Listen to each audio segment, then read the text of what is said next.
नमस्कार, AP talk टाइममा स्वागत छ। म रूपा खड्का। मानव बेचबिखन तथा ओसार पसारको अन्त्य, सुसंस्कृत सभ्य समाज र सामाजिक रूपान्तरण अबको गन्तव्य भन्ने नाराका साथ भोलि मानव बेचबिखन तथा ओसार पसार विरुद्धको 14औं राष्ट्रिय दिवस मनाइँदैछ। गरिबी, महिला हिंसा, पारिवारिक बेमेल, देशमा रहेको बेरोजगारी समस्या र चेतनाको अभावले नै मानव बेचबिखन तथा ओसार पसारका घटनाले प्रश्रय पाइरहेको हुन्छ। अझ पछिल्लो समयमा मानव बेचबिखन तथा ओसार पसारको कार्य हात हतियार, लागु औषधको अवैध कारोबार सरह अन्तर्देशीय संगठित अपराधका रूपमा पनि फैलिँदै गएको छ। आज हामी मुख्यतया कोभिड-19 मा मानव बेचबिखनको जोखिमता र राजनैतिक जवाफदेहिता, संवेदनशीलता कतिको छ लगायतका विषयमा कुराकानी गर्नेछौँ। हामीसँग एपी टक टाइममा हुनुहुन्छ अधिकारकर्मी सृजना काफले। स्वागत छ यहाँलाई। धन्यवाद। अहिले अब कोरोना भाइरसको रोकथामकै लागि भनेर निषेधाज्ञा गरिएको छ। यो समयमा पनि मानव बेचबिखन ओसार पसारको जोखिम रहन्छ? यो समयमा पनि जोखिम अत्यन्तै रहन्छ, किनभने अब यो मानव बेचबिखनलाई अलि बहुआयामिक दृष्टिकोणबाट हेर्न आवश्यक छ जस्तो मलाई लाग्छ।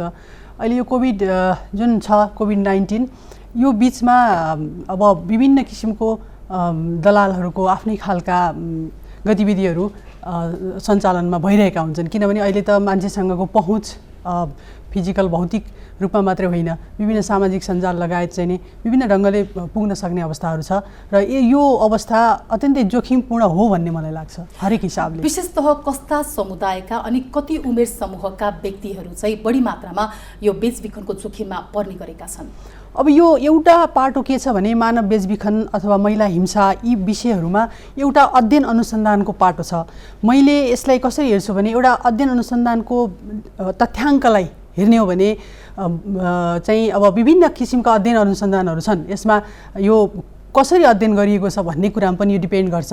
मोस्टली हामीले सामान्यतया हेर्दाखेरि वयस्क उमेर समूहका मान्छेहरू, मतलब नागरिकहरू, महिलाहरू यसमा पर्ने भन्ने देखिन्छ। तर सधैँभरि मानव बेचबिखनले त्यो रूप पनि लिएको छैन। विभिन्न समूह मतलब उमेर समूहका व्यक्तिहरू पनि मानव बेचबिखनको जोखिम, मानव बेचबिखनमा परेको अवस्था र घटनाहरूले चाहिँ त्यस्तो प्रमाणित गर्दै आएको छ। त्यसले गर्दा हामीले यो मानव बेचबिखनको अवधारणालाई राम्रोसँग बुझ्न सक्यौँ अथवा यसलाई व्यापक बनाउन सक्यौँ, अथवा अध्ययन अनुसन्धान मात्रै होइन, अध्ययन अनुसन्धानले ल्याएको एउटा पाटो छ, त्यसले हामीलाई एउटा मार्गनिर्देशन त गर्छ नि। तर हाम्रो जस्तो समाजमा अरू अनुसन्धानभन्दा बाहेकका जुन प्याटर्नहरू छन्, अरू लुकेका जुन घटनाहरू छन्, त्यसलाई पनि हामीले चाहिँ राम्रोसँग कोट्याउनु पर्ने, हेर्नुपर्ने, विभिन्न आयाममा अध्ययन अनुसन्धान गर्नुपर्ने अवस्था देखिन्छ। यहाँले भन्नुभएको मानव बेचबिखनको पनि विभिन्न आयामहरू छ भन्नुभयो। केही हामीलाई जानकारी दिनुहोस् न, कस्तो प्रकारका बेचबिखनका सम्भावित जोखिमहरू हुन्छन्, कस्ता व्यक्तिहरू यसमा पर्छन्, होइन, तस्करहरूले कस्तो किसिमको जालोहरू बुन्ने रहेछन्? तपाईँ यही क्षेत्रमा लामो समयदेखि काम गर्दै हुनुहुन्छ। यसमा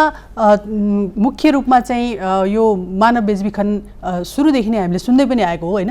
किडनी ट्रान्सप्लान्टेसन एउटा चाहिँ एकदमै अलि सुन्दा पनि मानव अङ्ग तस्करी चाहिँ हुने कुरालाई चाहिँ अति धेरै पहिलेदेखि आएको छ। सँगसँगै अहिले पछिल्लो अवस्थामा हेर्दाखेरि संसारभरि जुन एउटा विश्वव्यापीकरण, आर्थिक उदारीकरणको जुन विषयहरू छन्, यो कारणले चाहिँ श्रम बजारमा जाने जुन नागरिकहरूको जुन लामबद्ध एउटा अवस्था छ, विभिन्न कारणले नेपालमा एउटा चाहिँ भनौँ न, नेपालकै अवस्थाको कुरा गर्दाखेरि हाम्रो अवस्था भनेको यहाँबाट एउटा पुश फ्याक्टर, हाम्रो परिस्थिति यस्तो छ कि हामी कामको खोजीमा जहाँ पनि एउटा जानुपर्ने अवस्थाहरू छ। त्यो कारणले श्रम बजारमा जाँदाखेरि त्यो काम, विभिन्न किसिमका जोखिमका कामहरू, अब डोमेस्टिक मतलब वर्कको कामहरूमा जाँदाखेरि अरू विभिन्न किसिमका विभिन्न प्रकृतिका यो परिस्थितिजन्य मतलब विभिन्न प्रकृतिका जुन कामहरू छन्, त्यो काममा जाँदाखेरि चाहिँ जोखिम हुने र विभिन्न नयाँ नयाँ आयामहरू परिस्थिति अनुसार, जस्तो औद्योगिक राष्ट्रहरूमा जाँदा त्यही किसिमको चाहिँ नि जोखिमका कुराहरू, यो के भन्छ युएईमा जाँदाखेरि त्यही किसिमको चाहिँ नि जोखिमका कामहरू, विभिन्न आयामका कुराहरू चाहिँ अहिले चाहिँ आइरहेको छ। तर कस्तो जघन्य सामाजिक अपराध हो यो, होइन, तर पनि यसमा यहाँहरू लगायत केही अब अहिले भन्यो भने सरकारले मात्र होइन, गैर सरकारी संस्थाहरू पनि धेरै छन् जसले चाहिँ यही क्षेत्रलाई चाहिँ फोकस गरेर हामी केही न केही परिवर्तन ल्याउँछौँ भनेर काम गरिरहनु भएको छ। तर पनि विभिन्न तथ्याङ्कहरू हेर्ने हो भने अहिले पनि मानव बेचबिखन र ओसार पसार नियन्त्रणको जति सक्रियता देखिन्छ नि, त्यो अनुरूपको खासै व्यवहारमा प्रभावकारिता देखिँदैन, किन त? अब तपाईले भन्नुभयो यो एकदमै यो नागरिक समाज, होइन, एनजिओ आइएनजिओहरूले यसमा धेरै चाहिँ एफोर्ट लगाउनु भएको छ, स्रोत साधन विभिन्न ढङ्गले। तर यसको चाहिँ एउटा तादम्यता भन्छ नि त्यसलाई एउटा इम्प्लिमेन्टेसन गर्ने कुरामा राज्य नागरिक समाज यसको जिम्मेवारी त नागरिक समाजसँग मात्रै त छैन, गैर सरकारी संस्थाहरू मात्र त छैन। यसको तादम्यता जुन हो त्यो चाहिँ कता कता नमिलिरहेको अवस्था देखिन्छ। तर यसो भनिरहँदाखेरि यो एउटा सामाजिक अपराध हो, एउटा जालोको रूपमा फैलिएको हुनाले यसलाई त्यति सहजै जति हामीले सोचिन्छ। यहाँले भन्न खोज्नु भएको सरकारको सक्रियता र यी संस्थाहरूको सक्रियता पनि पर्याप्त छैन त्यसो भए? अब म लामो समय यसमा लागेको हुनाले सक्रियताको हिसाबले कमी हो भन्ने चाहिँ मलाई लाग्दैन, तर यसको जुन एउटा तादम्यता जुन सरकार र गैर सरकारी संस्था बीचको कोअर्डिनेसन पनि खासै छैन हैन, समन्वय र त्यसको प्रभावकारिता जुन एउटा इम्प्लिमेन्टेसनमा जाँदाखेरिको प्रभावकारिता जुन स्तरमा हुनुपर्ने हो त्यो देखिँदैन। तर यो यस्तो विषय होइन कि सहज रूपमा यसलाई चाहिँ समाधान गर्न सकिन्छ भन्ने होइन। यसलाई चाहिँ यो चाहिँ एउटा बहुआयामिक, मैले अगाडि पनि भने यो सामाजिक, आर्थिक, सांस्कृतिक, राजनैतिक यी सबै पाटोले यसलाई चाहिँ नि असर गर्छ। त्यो भएको हुनाले ती सबै कुराको तादम्यता जति बेला हुन्छ त्यो बेलामा चाहिँ यसको समाधानको अलि प्रभावकारिता देखिन सक्छ भन्ने चाहिँ मलाई लाग्छ। अब 2064 सालदेखि राष्ट्रिय रूपमा नै मानव बेचबिखन विरुद्धको दिवस भनेर मनाउन थालियो। यस्ता दिवसहरू मनाउनुको उपलब्धि के पाएको छौँ त हामीले? अब यो दिवस मनाउने कुरा आफैमा महत्त्वपूर्ण पनि छ, किनभने यसले एउटा चेतना, एउटा चाहिँ मानव बेचबिखन विरुद्धको अभियानमा हामी आज कहाँ पुग्यौँ भनेर पछाडि फर्किएर रिभ्यू गर्ने र भोलिको निम्ति रणनीति बनाउनको निम्ति यो महत्त्वपूर्ण छ। तर हामीलाई सबैलाई थाहा छ नेपालमा एउटा अवस्था कस्तो छ भने हामी यस्ता दिवसहरू अलि मनाउनको निम्ति मात्रै मनाउने अवस्थाहरू पनि छ। त्यो यथार्थलाई हामीले भुल्न मिल्दैन। तर के भने कार्यक्रमलाई अलि व्यापक बनाएर यसले चाहिँ एउटा चाहिँ भनौँ न अभियान एउटा चाहिँ गर्ने कुरा, यसले चाहिँ चेतनाहरू फैलाउने कुरा हैन, यसलाई चाहिँ रोकथामको निम्ति चाहिँ अरू बढी चाहिँ मान्छेहरूलाई सक्रिय बनाउने कुरा, सहभागिता जुटाउने कुरा फेरि आफैमा नराम्रो हो भन्न चाहिँ म सक्दिनँ। पक्कै पनि अब सरकारले नारा नै तय गरेर आज नभएर भोलिको लागि मनाउनको लागि भनिएको त छ। यद्यपि अहिले त कोरोना भाइरसको सङ्क्रमणको एकदमै डरलाग्दो समय छ, सबैजना घरभित्र थुनिएका छौँ। यहाँहरूले के गरी मनाउँदै हुनुहुन्छ यो दिवस भोलि? हामी यो पर्पल फाउन्डेसनको माध्यमबाट भोलि यसको विशेष दिवस हो, तर आज हामीले 3 देखि 5 बजेसम्म जुमको माध्यमबाट यो राजनीतिक जवाफदेहिता, मानव बेचबिखनको जोखिमता र राजनीतिक जवाफदेहिता भन्ने विषयलाई लिएर हामीले दुईजना राजनीतिक व्यक्तित्वसँग र प्रभावित जो यो मानव बेचबिखनमा प्रभावित हुनुभएको थियो लामो समयदेखि उहाँसँग चाहिँ हामीले अन्तर्क्रियाको कार्यक्रम गर्दैछौँ। र भोलि पनि महिला बालबालिका तथा समाज कल्याण मन्त्रालयले यही दिवसलाई चाहिँ टार्गेट गरेर एउटा कार्यक्रम राखेको छ। त्यसमा पनि हामी पूर्ण रूपमा सहभागी भएर नयाँ कसरी चाहिँ रणनीतिहरू निर्माण गर्न सक्छौँ भन्ने कुरामा हाम्रा अनुभवहरू, हाम्रा इनपुट्सहरू चाहिँ हामीले पक्कै पनि दिनेछौँ। यो मानव बेचबिखनको विषयमा जति अध्ययन गर्यो त्यति नै एकदमै डिप छ यो विषय हैन, किनकि यो भित्रभित्र धेरै लहरा पहराहरू छन्। जस्तो बाहिरबाट हेर्ने हो भने कुनै पनि व्यक्ति अब उसको इच्छा विपरीत कुनै काममा लगाइन्छ भने त्यो पनि एउटा बेचबिखन हो भने, अघि हामीले कुरा गऱ्यौँ मानव अङ्ग तस्करीको कुरा पनि यसमा जोडिन्छ, यौन शोषणका कुरा हुन्छन्। जस्तो विशेष गरेर बढी मात्रामा हामीले बुझ्ने र देख्ने भनेको चाहिँ नेपाली चेलीहरू विदेशमा लगेर बिचली बनाइन्छ। यसको मुख्य कारक तत्त्व भनेको हामी सधैँ शिक्षालाई दोष दिन्छौँ, तर शिक्षित महिलाहरू पनि त्यसरी नै त्यस्तै अवस्थामा भेटिएको धेरै उदाहरणहरू छन्। किन यस्तो भइरहेको होला? त्यसैले रूपाजी हामीले मानव बेचबिखनको मुद्दालाई हामीले पहिला चेलीबेटी बेचबिखन हैन मात्रै भनेर चाहिँ व्याख्या गर्यौँ। एउटा परिस्थिति थियो, त्यो बेलामा चेलीबेटी बेचबिखन भन्यौँ, तर समयक्रममा अध्ययन अनुसन्धान सबै परिस्थितिहरू हेर्दाखेरि यो चाहिँ चेलीबेटीको मात्र विषय रहेन। अब यो मानव बेचबिखन बालबालिकाका विषयहरू छन्, त्यो सबै पार्ट भएको हुनाले यसलाई चाहिँ मानव बेचबिखन भनेर भनिएको हो। र महिलाहरूको अवस्था स्वाभाविक रूपमा हामी सबैलाई थाहा छ, हाम्रो सामाजिक संरचनामा महिलाहरू सबैभन्दा बढी जोखिममा रहेको हुनाले यो मानव बेचबिखनमा बढीभन्दा बढी महिलाहरू परेको अवस्था, यौन शोषणको शिकार भएको अवस्था हामीले यसलाई प्रष्टै रूपमा भन्दाखेरि इन्डियामा खास गरी भारतमा चाहिँ नेपाली दिदीबहिनीहरू हैन बेचबिखनमा परेको घटना त हाम्रो पुरानै इतिहास पनि छ र अहिले झन् त्यो बढिरहेको कोभिडको अवस्थामा त तपाईँले हिजो अस्ति मात्रै कान्तिपुरको न्युज हेर्नुभयो भने अरू पत्रपत्रिकाहरूलाई सर एकचोटि मध्यनजर राख्नुभयो भने पनि यही कोभिडको बिचमा पनि धेरै मतलब चेलीबेटीहरू हैन नेपाली नागरिकहरू इन्डियामा अहिले पनि कामको सिलसिलामा जाँदा त्यहाँको जोखिमता कति होला, त्यहाँको चाहिँ मानव बेचबिखनमा पर्ने जोखिमता कति होला र उद्धार गरेको घटना यही बिचमा पनि थुप्रै आयो हैन। पुलिसको रिपोर्टले पनि बताउँछ कि यही बिचमा कोभिड-19 कै बिचमा पनि इन्डियाबाट उद्धार गरेर नेपाल फर्काएको घटना हाम्रै सामु छ। यहाँले यो भनिरहँदाखेरि भारत मात्र नभएर खाडी मुलुकमा जहाँ जहाँ सरकारले प्रतिबन्ध लगाएको छ ती ठाउँहरूमा पनि भारतको बाटो हुँदै महिलाहरू अझै पनि जाने क्रम छ।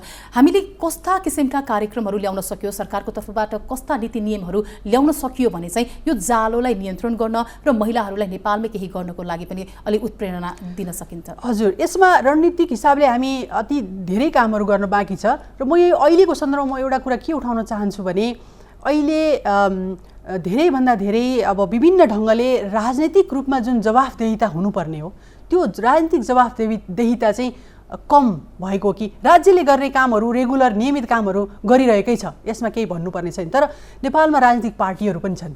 राजनीतिक पार्टीहरूले यसलाई जसरी चाहिँ जवाफदेहीपूर्ण ढङ्गले यसमा चाहिँ काम गर्नुपर्ने हो, विषयहरूलाई उठाउनु पर्ने हो, आफ्ना मतलब दस्तावेजहरूमा आफ्ना चाहिँ घोषणापत्रहरूमा गरेका कुराहरूलाई चाहिँ लागू गर्नुपर्ने हो। कतिले राख्नु भएको छ तर त्यसलाई लागू भएको भएन भन्ने प्रमुख कुरा हो। दुःखको कुरा त यहाँ जनप्रतिनिधिहरू पनि चेलीबेटी बेचबिखनमा परेका घटनाहरू शुद्ध हाम्रो समाजमा ज्वलन्त उदाहरणहरू छन्। म त्यही विषयलाई उठाउन खोज्दै थिएँ। धन्यवाद, यहाँले चाहिँ महत्त्वपूर्ण विषय उठाइदिनु भयो कि पत्र पत्रिकामा यस्ता घटनाहरू आए। हाम्रो समाज हो, हाम्रै पार्टीहरू हुन् राजनीतिक पार्टीहरू। म के आह्वान गर्न चाहन्छु भने हामीले प्रभावित दिदीबहिनीहरूलाई उहाँहरूको रिइन्टिग्रेसन प्रोसेसमा उहाँहरूलाई भारतबाट अरू विभिन्न ठाउँबाट उहाँहरूको घरसम्म पुर्याउने जुन प्रक्रिया छ त्यो प्रक्रियामा लागिरहँदाखेरि थुप्रै राजनीतिक व्यक्तिहरूले दलाललाई संरक्षण गर्नका निम्ति गर्ने जुन प्रयास छ यो नेपालका निम्ति सबैभन्दा एउटा चाहिँ दुःखदायी विषय हो। त्यसले गर्दा अरू सबै कार्यक्रमहरू गरे पनि, सबै रणनीतिहरू बनाए पनि, मानव बेचबिखन विरुद्धको रणनीतिहरू बनाए पनि जबसम्म हामीले यो मानसिकता मेरो पार्टीको मान्छेलाई मैले संरक्षण गर्नुपर्छ अथवा चाहिँ भनौँ न त्यो किसिमको राजनीतिक संरक्षण दिने जुन चाहिँ भित्री रूपमा यो बाहिर धेरै आउँदैन तर हामीले काम गर्दाखेरि त्यो किसिमका चाहिँ नि जुन किसिमको आउँछ यो कुरा चाहिँ अत्यन्तै दुःखदायी छ। त्यसले गर्दा म आजैदेखि अनुरोध के गर्न चाहन्छु भने कमसेकम अपराधलाई संरक्षण नगरौँ। तपाईँ आफै अपराधलाई संरक्षण पूर्व विद्यार्थी नेता हैन, धेरै लामो समय राजनीतिक दलहरूको नेताहरूसँग यहाँहरूको पनि राम्रो सम्बन्ध छ नै। यद्यपि यो विषयहरूमा यहाँहरूले किन झकझकाउन सक्नुहुन्न? तपाईँ आफैले त्यो बेलामा पनि के गर्नुभयो त यो विषयमा, यो क्षेत्रमा? यहाँले चाहिँ प्रासङ्गिक चाहिँ विषय उठाउनु भयो। म पनि एउटा राजनीतिक चाहिँ विषयमा रुचि राख्ने व्यक्ति हो। यो विषय धेरै गाह्रो विषय छ, त्यसले गर्दा हामीले आफ्नो ठाउँमा यो विषयलाई उठाइ नै रहेका छौँ। यस्तो होइन कि हामी यसमा मौन बसेका छौँ। तर राजनीतिक पार्टीहरू जुन किसिमले चाहिँ एउटा हुन्छ नि आफ्नो सङ्गठनहरूलाई सङ्गठित गरेर विषयवस्तु सामाजिक विषयवस्तुहरूमा एउटा भनौँ न ऊर्जा पैदा गरेर जुन किसिमको चाहिँ चेतनाका विरुद्ध लाग्नुपर्ने हो त्यो किसिमको अवस्था देखिँदैन। त्यसले गर्दा अबको यो पर्पल फाउन्डेसन भनौँ अथवा हामी जस्ता सामाजिक अभियन्ता भनौँ राजनीतिक चेत भएका मान्छेहरूको अबको केन्द्रबिन्दु भनेको हामी कहाँनिर हाम्रो ग्यापहरू भयो त भन्दा राजनीतिक जवाफदेहितालाई हामीले बलियो बनाऊँ र मानव बेचबिखन अभियान छ नि जुन विरुद्धको अभियान यसमा बल्ल रणनीतिहरू बनाएको त्यो लागू गर्न हामीलाई सजिलो हुन्छ। त्यसले गर्दा अबको हाम्रो टार्गेट राजनीतिक व्यक्तित्वहरू, राजनीतिक पार्टीहरू, राजनीतिक जनसङ्गठनहरू स्थानीय स्तरदेखि राष्ट्रिय स्तरसम्म हामीले यो एउटा चेतना जगाउन सक्यौँ भने मलाई लाग्छ। तपाईँलाई म एउटा उदाहरण दिन्छु। सिन्धुपाल्चोकमा कुनै एउटा बेचबिखनको घटना भयो भने आज किन एनजिओमा चाहिँ तुरुन्तै रिपोर्ट आउँछ अथवा समाधानको निम्ति चाहिँ अथवा के गर्न सकिन्छ भनेर रिपोर्ट आउँछ तर राजनीतिक सङ्गठनहरूमा राजनीतिक पार्टीका जनवर्गीय सङ्गठनहरूमा यो विषय किन उठ्दैन, किन आउँदैन, किन भनौँ न प्रभावितहरूले पनि त्यहाँसम्म कुरा पुर्याउनु हुँदैन? प्रभावितहरूको त त्यो पहुँच नहुन पनि सक्छ नि सृजनाजी, होइन पहुँच अवश्य पनि नहुन सक्छ तर प्रभावितहरूलाई जसले चाहिँ सपोर्ट गरिरहनु भएको छ त्यहाँनिर एउटा सपोर्ट मेकानिजम पनि त छ नि। त्यो मेकानिजमको लागि त्यो पहुँचको लागि त्यो सम्बन्ध विस्तार गर्नको लागि त फेरि पर्पल फाउन्डेसन लगायतका विभिन्न संस्थाहरू पनि छन्, यही काम गरिरहनु भएको छ। एक्ज्याक्टली, हामीले त्यही काम गरेका छौँ र हामी प्रभावितहरूको अधिकार स्थापनाका निम्ति उहाँहरूको जति पनि सम्मानपूर्वक समाजमा बाँच्न पाउने अधिकारका निम्ति हामी वकालत गर्दैछौँ र विभिन्न ढङ्गले हामीले अरू आर्थिक सशक्तिकरणका कार्यक्रमहरू पनि हामीले सञ्चालन गरिरहेका छौँ। त्यही मोडल नै यहाँले भनिरहँदाखेरि अब मानव बेचबिखन तथा ओसार पसार नियन्त्रण ऐन 2064 हामीसँग छ, मानव बेचबिखन तथा ओसार पसार नियन्त्रण नियमावली भनेर 2065 पनि हामीसँग छ। कानुनहरू भइकन पनि त्यो कार्यान्वयन पक्ष फित्तलो नै रहँदै आएको छ। यहाँले भने जस्तै राजनीतिक जवाफदेहिता संवेदनशीलता एकदमै कम छ। के गर्नुपर्ने देखिन्छ? अहिलेको टटकारो विषय के हो? त्यही हो। अब यसमा नेपालमा अरू सबै क्षेत्रमा राजनीतिक जवाफदेहिताको कुरा उठ्छ होइन। त्यो भएको हुनाले अब कान सुनेरै अब राम्रोसँग राजनीतिक पार्टीहरूले राजनीतिक नेताहरूले जिम्मेवारी लिनु पर्यो होइन। यसलाई चाहिँ पार्टीभित्र यसलाई योजना गम्भीरता अझै बढाउनु पर्यो किनभने यो सामाजिक अपराध जस्ता कुराहरूलाई जघन्य अपराध जस्ता कुराहरूलाई नै हामीले आफ्नो दिमागबाट हटाउन सक्दैनौँ भने हामी अरू परिवर्तनको के आशा गर्न सक्छौँ। त्यसले गर्दा सामाजिक रूपान्तरणमा अपराध एउटा यस्तो विषय हो जसले रूपान्तरण गर्न दिँदैन। त्यसले गर्दा यो विषय चाहिँ सैद्धान्तिक रूपमा अब यो व्यावहारिक रूपमा राजनीतिक पार्टीहरूभित्र चाहिँ यसलाई उठाउनु पर्ने हुन्छ। तपाईको अनुभवले के भन्छ? अहिलेसम्म कतिपय मानव तस्करहरू पक्राउ पनि परेका छन्, उनीहरूलाई 20 वर्षसम्मको सजायको लागि भनेर व्यवस्था गरिएको छ, त्यो सजाय पाएकै छन् उनीहरूले? अब यो मुद्दा जितिसकेको अवस्थामा त उनीहरूले सजाय पाएको अवस्था छ कतिपय अवस्थामा, तर त्योभन्दा अझै महत्त्वपूर्ण तपाईँलाई विषयमा उजागर गरौँ किनभने अलि व्यापक होस् भन्ने म चाहन्छु। सबैभन्दा अप्ठ्यारो विषय के छ भने प्रभावितले मुद्दा हाल्यो सपोर्ट मेकानिजमबाट, तर त्यो प्रभावित त्यो के अरे जेल मतलब दलाल जेलमा परिसकेपछि उसको असुरक्षा, उसले खेप्नुपर्ने असुरक्षा प्रति हिंसा, दलालका ती जुन जालोहरू छन् उनीहरूको चाहिँ सञ्जाल छ, त्यो सञ्जालले प्रभावितलाई दिने दुःख, प्रभावितले खेप्नुपर्ने त्यो मुद्दाका बेला होइन जीवनभर यो एकजना प्रभावितले सहनुपर्ने प्रतिहिंसा यो अझै डरलाग्दो छ। त्यसले गर्दाखेरि हामी कहाँनिर गएर मानव बेचबिखन टुङ्गियो भनेर हेर्दाखेरि यो सबै मान्छे 3 करोड मान्छेले यसलाई, हामी नागरिकहरूले यसलाई गम्भीरतापूर्वक नलिने हो भने, एउटा सरकारलाई मात्रै छोडेर अथवा राजनीतिक पार्टी मात्रै पनि नभनौँ, सबै मान्छेहरू यसमा सचेत नहुने भने, किनभने सम्मान त हामीले सम्मान गर्दा सम्मानित हुने हो नि त, समाजले सम्मानित गर्दा सम्मानित हुने हो र अपराधीहरूलाई हामीले नस्वीकार्दा मात्रै प्रभावितहरूको सम्मान उजागर हुने हो नि त। त्यसो भएको हुनाले त्यो जुन लुकेको पाटो छ त्यो पाटो अझै चाहिँ खतरनाक छ र कतिपय अवस्थामा त्यो प्रभावितहरूलाई चाहिँ दलालहरूले यसले मलाई मुद्दा हाल्यो भनेर एउटा इगो साँधेर फेरि दुःख दिएर फेरि चाहिँ इन्डियाका चाहिँ भनौँ न विभिन्न ठाउँहरूमा पुगेका यस्ता घटनाहरू पनि छन्। प्रभावितहरूलाई सुरक्षाको अनुभूति गराउनको लागि, प्रत्याभूति गराउनको लागि एउटा परिवार, एउटा समाज र देशले कस्ता भूमिका निर्वाह गर्नु पर्ला? यसमा त स्वाभाविक रूपमा मैले भनिसकेँ, स्थानीय स्तरमा एउटा राम्रो खालको एउटा एक्टिभ निगरानी समूहहरू बनाउनु पर्यो, सक्रिय खालको चाहिँ नि आज विद्यार्थीहरूलाई परिचालित गर्न सकिन्छ।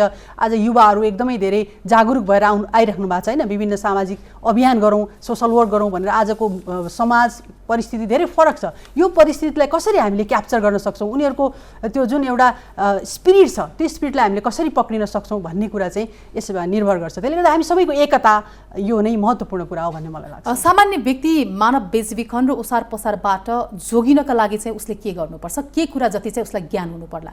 कमसेकम पनि म कहाँ जाँदैछु, म के गर्दैछु, मलाई चाहिँ जसले जानकारी गराएको हो, मानव बेचबिखनमा म नपर्नको निम्ति कसैले सूचना दिइरहेको कुरा चाहिँ कति चाहिँ मतलब एउटा चाहिँ नि गर्न सकिने, आधा विश्वास मान्न सकिने अवस्था हो, त्यो कुरा चाहिँ मान्छेले कमसेकम थाहा पाउनु पर्यो, सूचनालाई भेरिफाई गर्नु पर्यो, त्यो अवस्था चाहिँ रहनु पर्यो र चलाख पनि हुनु पर्यो कि समाजमा के भइरहेछ, देशमा के भइरहेछ, अहिलेको चाहिँ अवस्था के भइरहेछ, सामाजिक अवस्थामा दलालहरू कसरी सक्रिय भइरहेछन्, यी विषयहरूमा चाहिँ कमसेकम पनि थाहा पाउनु पर्यो। हामीले कार्यक्रमभन्दा अगाडि पनि केही बेर कुराकानी गरेका थियौँ, तपाईँले आन्तरिक बेचबिखनको विषय उठाउनु भएको थियो। मनोरञ्जन क्षेत्रमा कार्य गरिरहेका, काम गरिरहेका, रोजगारी गरिरहेका महिलाहरू अझ अहिले बढी समस्यामा रहेका छन् र उनीहरू नै बढी मात्रामा बेचबिखनको जोखिममा छ, यहाँले भन्नुभयो, किन? यो मनोरञ्जनको क्षेत्र एउटा छुट्टै पाटो छ नेपालमा होइन। आन्तरिक बेचबिखन र अन्तर्राष्ट्रिय जुन खालको बेचबिखन हुन्छ, नेपालमा चाहिँ आन्तरिक बेचबिखन को जुन एउटा बिग्राल अवस्था छ, अहिले पनि भनिन्छ 50,000 महिला दिदीबहिनीहरू यो इन्टरटेनमेन्ट सेक्टरमा चाहिँ कार्यरत हुनुहुन्छ। त्यो एउटा हब हो, एउटा अर्को जो जोखिम मानव बेचबिखन अन्तर्राष्ट्रिय रूपमा मानव बेचबिखन हुनको निम्ति एउटा हब हो र त्यहाँ एउटा चाहिँ जोखिमपूर्ण अवस्था रहन्छ, त्यहाँबाट नै सुरु हुन्छ अन्तर्राष्ट्रिय बेचबिखन भन्ने अध्ययन अनुसन्धानले पनि देखाएको छ। र कोभिड-19ले के अवस्था सृजना गर्यो भने उहाँहरू जुन किसिमले काम त्यहाँ गरिरहनु भएको थियो, जोखिम अवस्थामा हुनुहुन्थ्यो, तर त्यहाँको अहिलेको जुन अब उद्योग व्यवसाय अरू सबै कुराहरू जुन बन्द भइरहेको छ होइन, उहाँहरूले काम गर्ने मतलब त्यहाँको अवस्था छैन। त्यसले गर्दा उहाँहरूको अहिलेको अवस्थाको बारेमा उहाँहरूले अहिले के गरिरहनु भएको छ त, कसरी आफ्ना आर्थिक भनौँ न पाटोलाई चाहिँ मिलाइरहनु भएको छ, गुजारा कसरी चलाइरहनु भएको छ भन्ने एउटा अध्ययन अनुसन्धान पनि भइरहेको छ, तर त्यसको यथार्थ कुरा आएको छैन। तर पनि हामी यसै पनि अनुमान गर्न सकिन्छ कि उहाँहरूको अवस्था अत्यन्त नाजुक छ। त्यसो भएको हुनाले त्यो एउटा इन्फर्मल सेक्टरमा काम गरिरहेका ती दिदीबहिनीहरू जो जोखिममा हुनुहुन्थ्यो र अहिले अझै जोखिममा पर्नुभयो। किन भन्दा हिजो कमसेकम पनि मैले काम गरिरहेको छु, मेरो आर्थिक उपार्जनको बाटो छ भनेर उहाँहरू एउटा आत्मविश्वास साथ हिँडिरहनु भएको छ भने अब त त्यो अवस्था रहेन। त्यसले गर्दा यो अवस्थामा दलालहरूले चाहिँ नयाँ रणनीतिहरू अपनाएर फेरि उहाँहरूलाई चाहिँ नि विभिन्न ढङ्गले होइन उहाँहरूसँग पुग्ने र त्यो किसिमको चाहिँ नि बेचबिखनमा एउटा विकराल अवस्था सृजना हुने हो कि भोलि भन्ने एउटा अनुमान गर्न सकिन्छ। त्यसो भएको हुनाले अब हाम्रा चाहिँ रणनीतिहरू जसरी परिस्थितिहरू परिवर्तन भएको छन् होइन, अहिले चाहिँ कोभिडको कुरा भयो, आर्थिक एउटा पाटो चाहिँ हाम्रो देशको एकदम छिन्न भिन्न भएर गइरहेछ संसारभरि नै। यो अवस्थाले मानव बेचबिखनलाई अब कसरी प्रभाव पार्छ त भनेर एउटा छुट्टै विश्लेषणसहित र रणनीति पनि हिजोको रणनीति अब काम नलाग्ने होला। अब नयाँ रणनीतिहरू अप्नाएर फेरि त्यसलाई चाहिँ नयाँ ढङ्गले उहाँहरूलाई कसरी संरक्षण गर्न सकिन्छ, उहाँहरूका आर्थिक पाटाहरूलाई हामीले कसरी संरक्षण गर्ने र बेचबिखनबाट कसरी रोक्ने भन्ने चाहिँ अबको सङ्घ संस्थाहरूले सरकारले पनि अबको रणनीति बनाउँदाखेरि हामी त्यो वेमा चाहिँ जानुपर्छ भन्ने। बल्ल त यहाँहरूले झकझकाउन थाल्नु भएको छ, छलफलहरू हुनेछ। कहिले गएर ती जो प्रभावित हो, जो जोखिममा छन् उनीहरूले त्यो आफूले महसुस गर्न पाउने कि हामी सुरक्षित छौँ, मेरो अब जीवन यही पनि हुनसक्छ, यही मैले अगाडि बढाउन सक्छु, विदेश जानु पर्दैन अथवा श्रमको लागि म भौतारिनु पर्दैन भनेर महिलाले त्यो आभास गर्न सक्ने अवस्था त अझै पनि धेरै पछि मात्र आउने भयो त। रूपाजी यो एकदमै अब गम्भीर विषय हो। अब यो के छ भने यो भित्रभित्र छिरेर हेर्दा अत्यन्तै एकदमै संवेदनशील पनि बनाउँछ यो विषयले, मानवीय संवेदनासँग जोडिएको विषय पनि हो।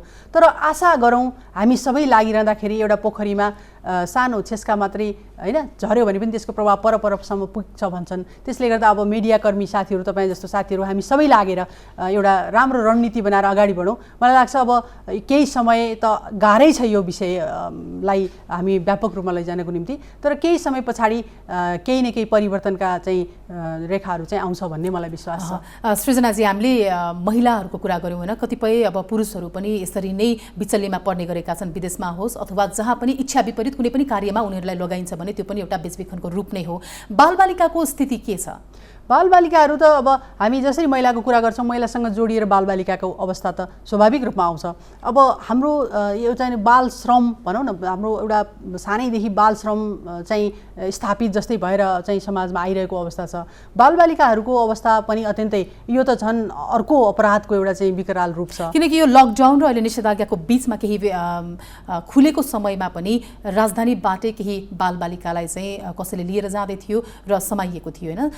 यस्ता घटना त अहिले पनि भइरहेका रहेछन् नि त। परिवारमा अभिभावकहरूले कसरी के गर्न सक्यो भने चाहिँ बालबालिका सुरक्षित रहलान् त?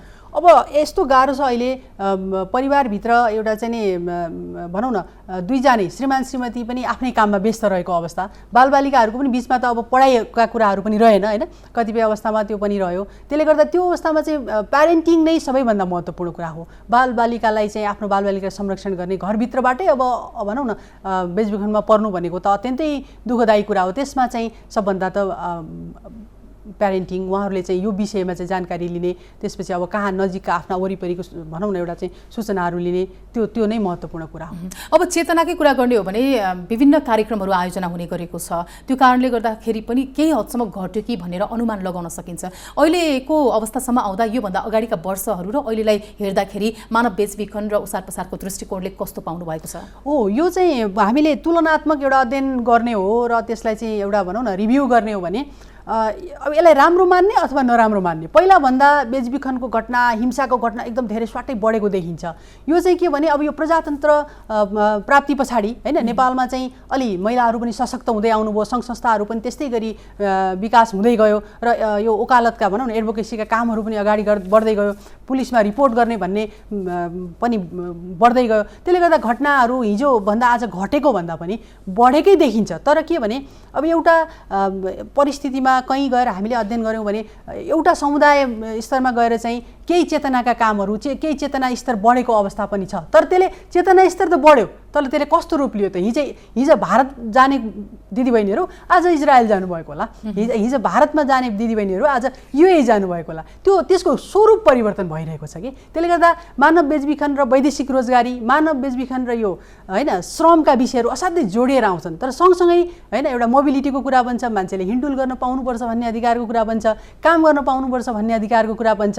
तर त्यसको जोखिमता, त्यसको आपराधिक जुन एउटा अवस्था हो, त्यसबाट हामीले कसरी अलग ल्याएर हैन रोजगारीलाई पनि सुरक्षित गर्दै यो अपराधलाई निस्तेज गर्दै हामी कसरी हाम्रो अभियानलाई लैजान सक्छौँ, राज्य सरकारले यसलाई चाहिँ हैन कुन चाहिँ त्यस्तो रणनीति बनाउँदाखेरि यो रोकिन्छ भन्ने कुरा चाहिँ क्रुसियल छ। बेचबिखनको स्वरूप यहाँले भने जस्तै बदलिएको छ। त्यो मात्र नभएर मानव तस्करहरूले पनि विभिन्न शैलीहरू फरक फरक तरिकाले अपनाउने पनि गरेका छन्। कस्ता कस्ता बहानामा चाहिँ बढी मात्रामा प्रलोभनमा पारेर चाहिँ महिला र पुरुषहरूलाई चाहिँ नेपालबाट विदेशमा मुख्यतया ओसार पसार गर्ने गरिएको रहेछ। अब यसमा त अब यो तल्लो बाटो भन्ने एउटा किताब पढ्नुभयो भने त्यसमा एउटा यो तस्करीको एउटा भनौँ न स्पष्ट रूपरेखा त्यहाँ देख्न सकिन्छ।